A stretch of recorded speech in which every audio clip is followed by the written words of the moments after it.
This is drboystv.com, the home for intelligent Black people. And so today we're going to talk about how a lot of the economic systems that exist in America and around the world started off in ancient Africa.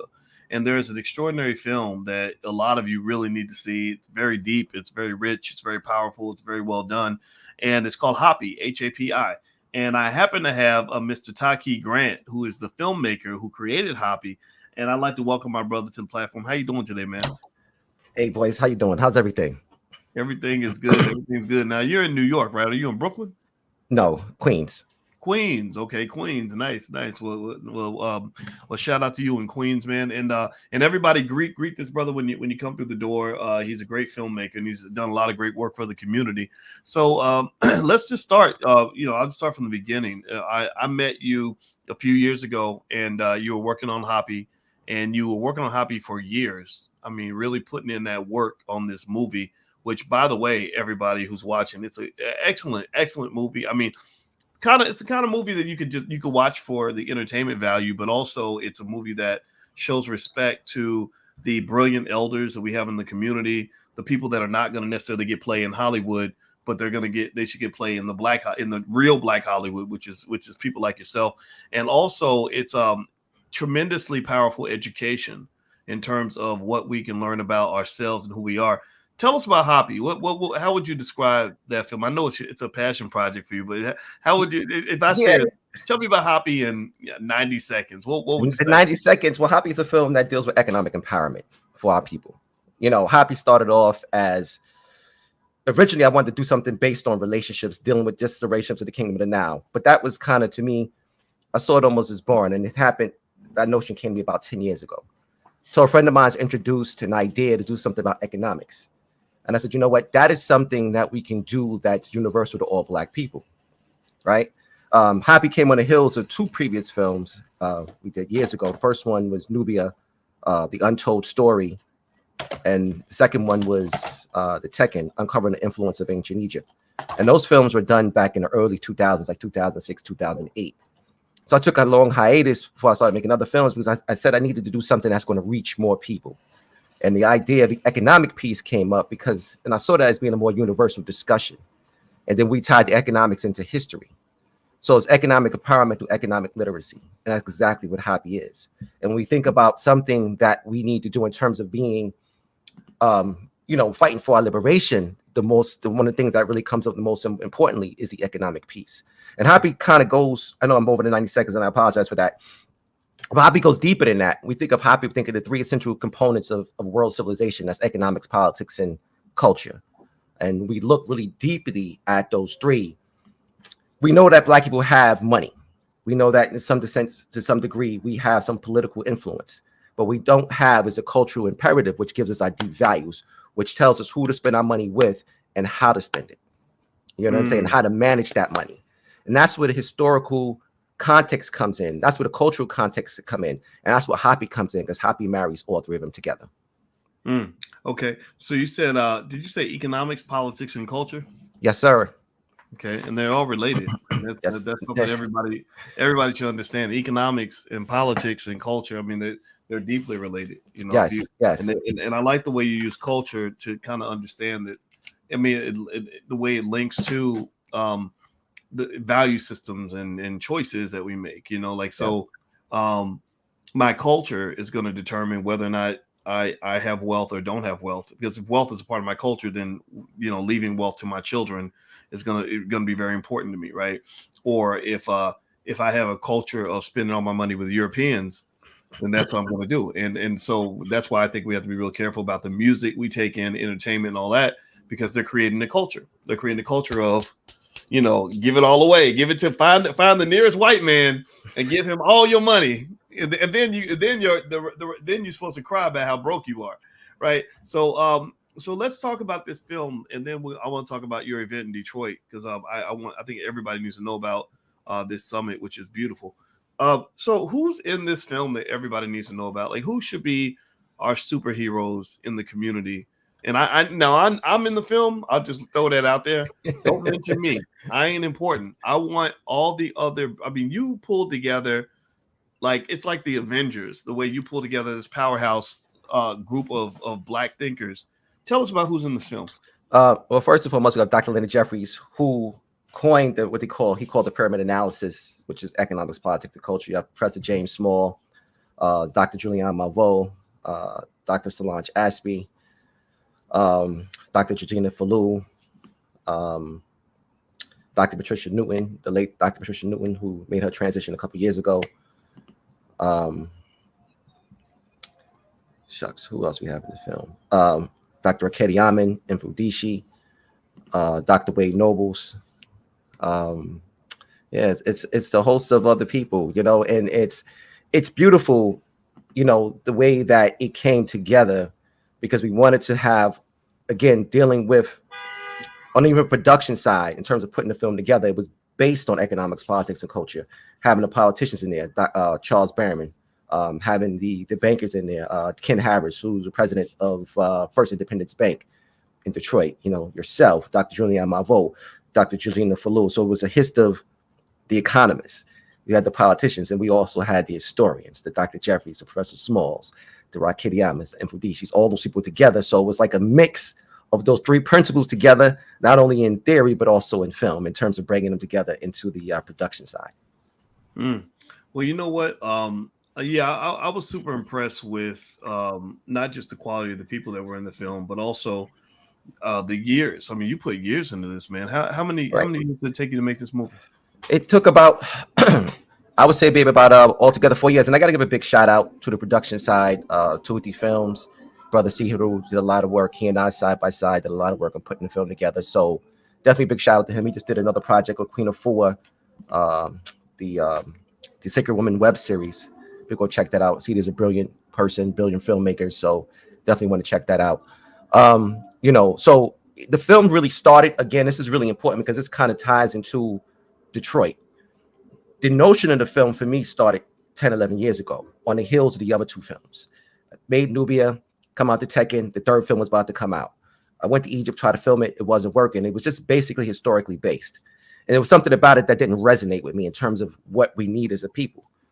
Because we want to, in the sense, we want to reach a larger audience of people. We don't want to just talk to the geeks or the nerds, people like myself who just want to know about the history. There's black people out here who that doesn't really resonate. It should, but we need something that's going to be more universal for them. So about 3-4 years later, and back in 2015, conversations with a close friend of mine who actually just recently made his transition as well, Brother Rock. He was like, what, Taki, let's do something. You need to make another film. Tariq and them was already doing it. Amadeus Christ and them was doing it again. I was like, you know what? I'm good. Let them have that lane. We're going to do something else. He just kept pushing. Every time I saw him, he just kept bringing it up. Then the conversation about economics came in. And as I started to think about it, I was like, well, shit. The reality is, if you're dealing with the relationships of kingdoms, their relationship has to be primarily, based on economics, because they need each other. They form a symbiotic relationship. That's what they do. They trade and they barter. And if there's any wars, generally the wars are going to be fought over like trade routes and things like that. So we were already talking about economics, but didn't really know it. Then I said, you know what? If we're going to do a film, it has to be something that has legs. It can't just be a film. It has to be something that can transition into a movement. And thus, before the film was even dropped, we was calling it the Happy Movement. You know what I'm saying? So this is where we are now. It's a real movement. And it's what just recently happening to us in Egypt with the conference shows us that this is a real movement and went beyond the film. So definitely want to give a shout out to everyone that's in the film, yourself and all people involved, people in the behind the scenes, everyone, Felicia, definitely a huge part of this. Brittany, people that are really now who are part of this movement. It's a fantastic thing and it's beautiful. Well, I'll tell you what, it is fantastic, and everybody who just came in, I'm speaking with Taki Grant. He's the creator of a great film that everybody should see called Hoppy. And the website is hoppyfilm.com. Did I get that right? Yes, sir. All right. And everybody should support this film. We talk about building a Black-owned movie industry. And so I hope everybody who believes in that will go and take a look and give the project a chance. I think that, when we talk about things that should be like required reading, required viewing for our kids, this is right up there. This is and it's crazy. We feel like everybody has got to watch BET and Medea movies and all that. Well, in between the Medea movies, watch something that's really going to tell you who the hell you are. You did not arrive in this country as a man in a dress, or as a rapper with a gun on his hip. Like you were so much more than that. And what I loved about this film is you went around the world shooting this project. I mean, you went name some of the countries you went to. In just different sets and scenes and places. I mean, just you even came all the way to my house. Not that was like going to another country, but I don't live like right in the city. You had to really make a long drive even to get to me. And the day we shot, where are some of the places that you shot for this project? Well, Egypt twice, Ghana, Rome, and all throughout the United States. New York, of course, did a lot of shooting in New York, New Jersey, Philly, Atlanta, Chicago, LA. Actually, no, not LA, Oakland. But yeah, we definitely was around, and it took some time. And really, the time piece had to do with the economic piece. Always tying it back to economics, right? So it just to really put it together in a time we had to do it was something that we had to pace ourselves in a way to do it right, to get it to where we wanted it to be, so that we can kind of have it transition into the Happy movement, or to fuel the movement, fuel the Happy Talks podcast, fuel the Happy newsletter, everything that we're doing, and fuel the One Africa. Initially, we have returned to the source, but now it's the One Africa Power and Unity Conference in Detroit. So all these things started with the film as being the foundation.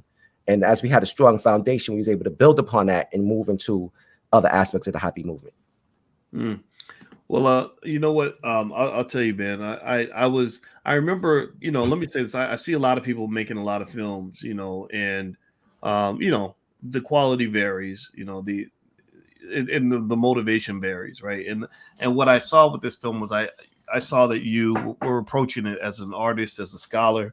An artist, a great artist will take their time to do it right, and I want everybody to appreciate that when they go watch the film. I could tell how much time it took to create it. So tell me, so this event in Detroit that you're having, is it the One Africa Unity and Power Conference? Is that the Power and Unity? Power and Unity Conference, right? Now, I wish I could be there. I'm actually going. I was scheduled to go support King Randall, and Rizza Islam is going to be down at the I'm a Man March in Georgia. And so I'm headed down their way, but actually maybe I'm wondering if I could have done both, because I think Rizza's doing both or something like that. And so, but you know what? But the lineup that you had is really good. I know you did invite my wife, Dr. Alicia Watkins. I know she'll be there. Name some of the other people that will be speaking in Detroit.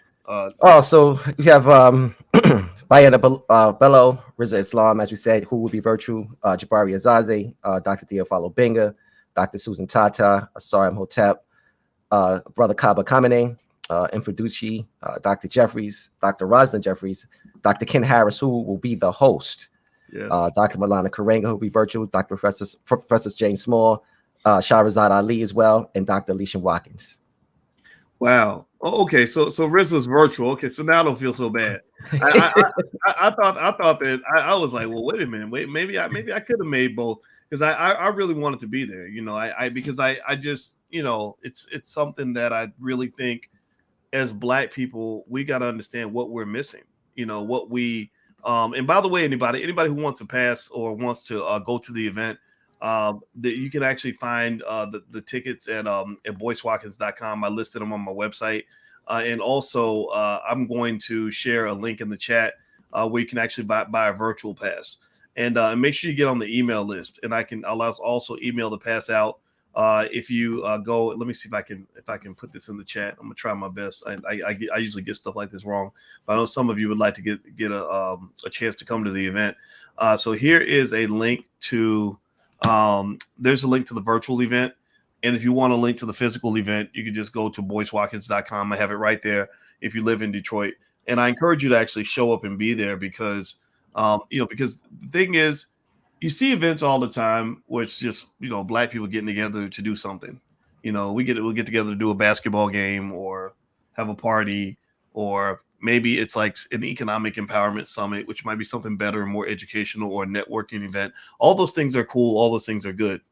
What I like about this is that this is really doing a couple things I really admire. One, it's really allowing us to create our own superheroes. it's taking those elders that are amazing, like just life changing, Dr. Leonard Jeffries and Kaba Kameni and others that just are so extraordinary. Or Kaba Kabane, did I say it right? Yes. I hope I didn't mispronounce it. But and then Dr. Ken Harris and just these people. Think about it. These people should be more well known than than some of these idiots in entertainment. I'm not saying I'm not dissing them, but seriously, why the hell is it Black people? See, I'm getting triggered right now because I'm thinking about this, man. Why is it that you know more about Lizzo than you know about scholars that actually can tell you about how great your people were before they got to the United States? That goes back to the economics, politics, and culture piece. The culture imperative that we deal with. Elaborate, because I'm gonna stop talking because I'm starting to get triggered right now. The deep values that we have are European values. Thus, we spend our money with Europeans, or the Asian values. Thus, we spend our money with Asians. If we valued who we are, then we would have a more impetus to kind of direct ourselves towards things that deal with our upliftment. So when we think about the One Africa Power and Unity Conference, I just wanted to take it a step back for a second. It's a conference. We also have the Happy Gala as well, Saturday night. Dress your best, come have a good time, interact. And it's also a networking event as well. So we have the conference on Saturday, we have the gala Saturday night, and we have the second day of the conference on Sunday. April 30th for the conference, between 8 and 12 for the gala. Conference starts at 9 a.m., ends at 6 on Saturday. April 30th. On May 1st, it's 11 to 7 p.m.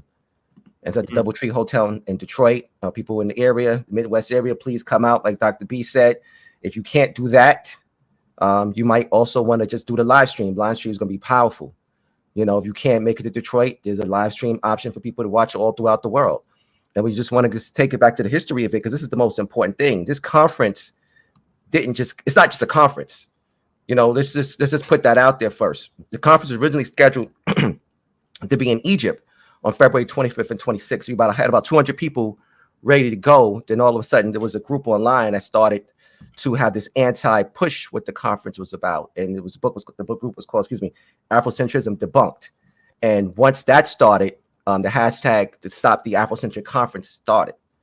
And it got to a point where major news media outlets like Al Jazeera, CNN kind of picked up the story. It was in all the major newspapers all throughout Egypt. And this is something that became kind of huge, to the point where we had to cancel and move the conference to the United States.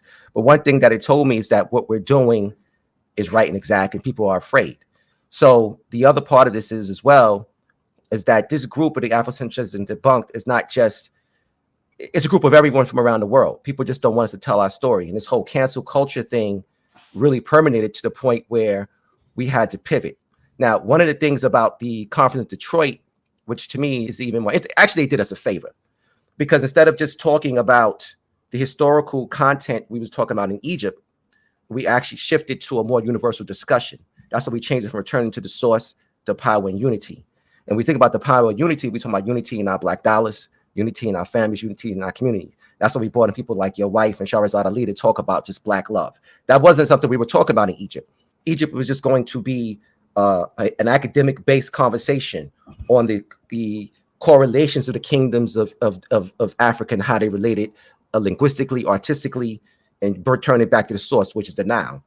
So now we moved from that to a universal discussion. This is almost, in a sense, Happy 2.0 for me, because we have a more universal dialogue where people need to understand who they are. And someone who may not be interested in a history piece will hear Dr. Ken Harris give a presentation on economics in Detroit. You understand what I'm saying? We'll hear your wife and hear Charles Lily talk about Black love. This is stuff we weren't going to talk about in Egypt, but now these things we're talking about here. So this cancel culture propelled us forward. You know what I'm saying? They feel they can silence us and stop Black people from doing what they do when we have to do. And even what, interestingly enough, another note to add to that is at the same time we were promoting the conference in Egypt, the Metropolitan Museum of Art, which is one of the largest museums in the world, put up an exhibit called African Origins of Civilization, which dealt the exact same thing we were talking about in the sense of these cultures being aligned with one another. So if you go to the exhibit, it has the Egyptian art next to Yoruba art and so forth and so on, showing the connectivity of cultures. This is something that was done by the work of the great Cheikh Anta Diop back in the 70s. So, if anyone wants to see the attack, all the stuff is still on our page. happyfilm.com on Facebook. Even recently, we put up a post about the conference. People are still kind of chiming in, running their mouths. And it's funny because I look at it like this. People say, well, you don't respond to them. I'm not going to respond to them because we don't have to validate ourselves to them. We're going to stop doing that. What are they complaining about? Well, I mean, there was a lot of lies. They were saying we were coming and start trouble. We were coming and start some type of revolution. Our conference was contained to our people. There was no outsiders involved. When it was people just really on the trip. And that was it. It wasn't about anything like that. So once the lies started, it started picking up this momentum, and more momentum it got. You know what I mean? Then it just came kind of problematic, and it made some people nervous. And I just have to add also that the Egyptian government never told us not to do it there. It was something that people that we were involved with just didn't feel like it was the right thing to do. So we switched it from there to Detroit. And from there, the theme also changed from returning to the source to power and unity, because we know that whatever we're going to do, we're going to have to stand together to be successful. And in that power and unity conference, we added in people again who wasn't originally a part of that original bill and lineup. So it's a more powerful discussion. So in a sense, everything kind of worked out the way it was supposed to. Well, it always does. And cancel culture. You got to go through experiences with it, but and sometimes words can be hurtful and all that, but then eventually you realize that words ain't shit. It's just people just doing this, and then I know that as many times as I can think when people tried to cancel me for this and cancel me for that. If you go back to the economic piece you were talking about, if you're economically independent, 9 times out of 10 you don't have to respond to any of that. Right. I remember, I'll give you one example that was national. I remember watching how Ice Cube responded when they were giving him so much grief about challenging Joe Biden. And I mean, people weren't just attacking him online and he was being canceled and losing money and everything else, but also they were just making out flat out lies. SNL did a whole skit making him into a Trump supporter, and he never was a Trump supporter. And I talked to him on the phone, and I was just like, "You all right, man? So how you handling all this?" And it was almost like he didn't even know what was happening. He literally was like, "I don't care," and that was when I said, "Okay, this guy's built different." It ain't like you get these guys are apologizing and apologizing on top of the apology, and all that. He just kind of went on about his day. It's like whatever, and I think and in fact I think at that time he wrote a song that I don't know a lot of people heard of it, but one of the lyrics he basically said, "You can't cancel a soldier." Right. Right. Like if you're serious about what you're trying to do, it's hard for people to cancel you, especially if you know how to be economically independent and clear about who you are. And this is the reason why everybody watching should just give me a yes in the chat if you can at least promise me you'll go to the website happyfilm.com and just take a look at the film and consider possibly getting a copy for your family. And I'll put the link, and I'll put the link to the conference as well if you guys want to participate in that. But just let's publicly acknowledge that we're going to do something to support this kind of thing, because the reason that I feel passionately about supporting what's going on with this project, and BoyceWatkins.com is where you can go if you want to get a pass for Detroit this week. And also I'll put a link in the chat if you want to do the virtual thing for the conference. We'll give you all those links. But here's the deal, right? This film is important because this film gives you something that you will never get in public school. You'll never get in American media. You won't get from 90% of these weak, raggedy Negroes that exist out here in this world. They're telling you who the hell you are. Like they're giving you a piece of who you are that you're not like you don't get that when they tell you about people who march with Dr. King, or when they talk about some rapper you saw on TV or whatever. That's not who you are. That's just who you think you are because you don't know who you are.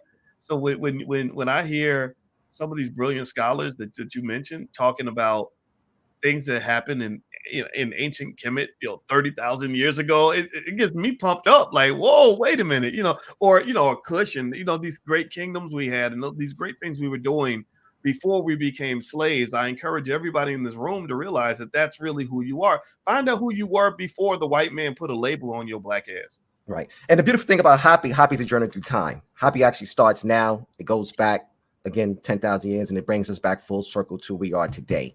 The end of the film deals with solution-based content.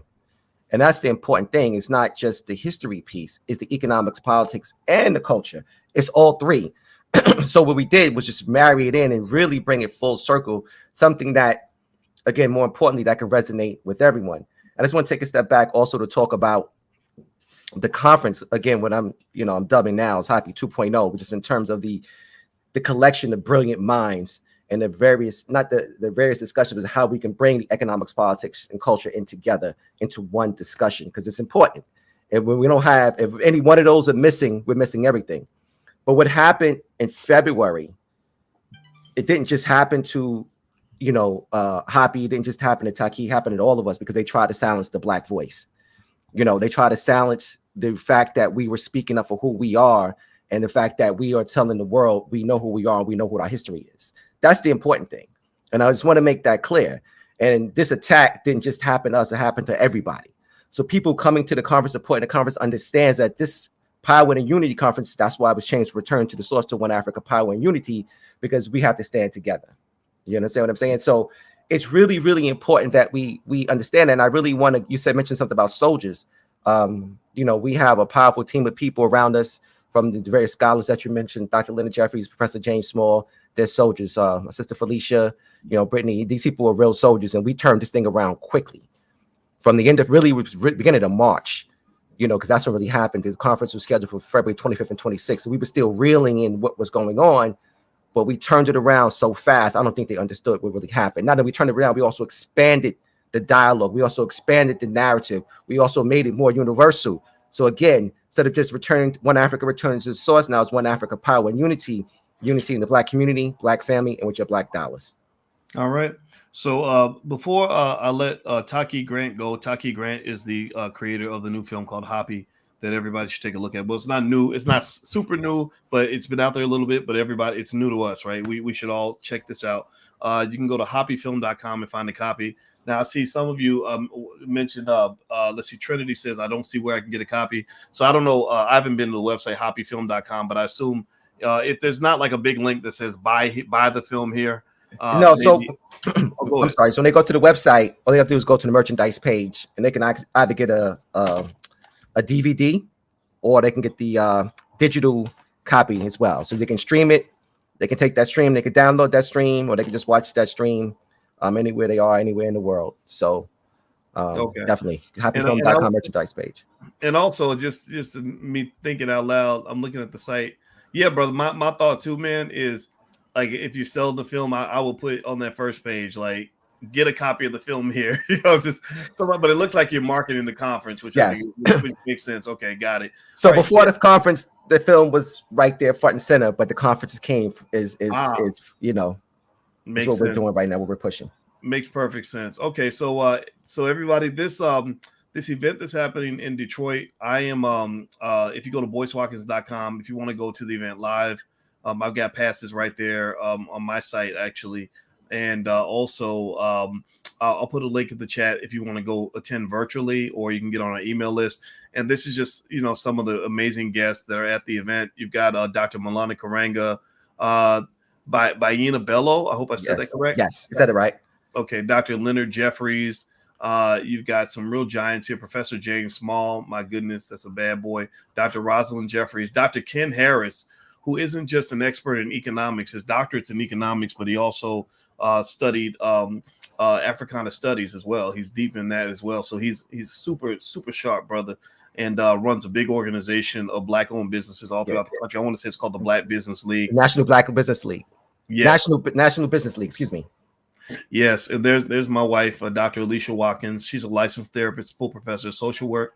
She'll be there. Riza Islam, the one and only. Dr. Theophile Obenga. Yes, Obenga, yes. Jabari Osazi, Asar Imhotep. So you got a lot of great, Scheherazade Ali, just so many amazing people. So I'm going to put this link one more time. It should appear under my name, where you can actually get the virtual pass if that's what you like.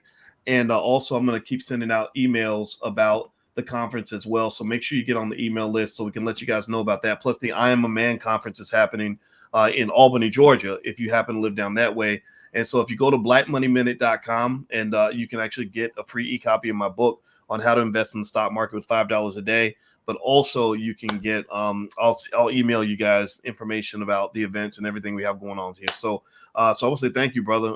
It was great to see you again, man. Likewise. Thank you. And thanks to Ren also. That's my peoples.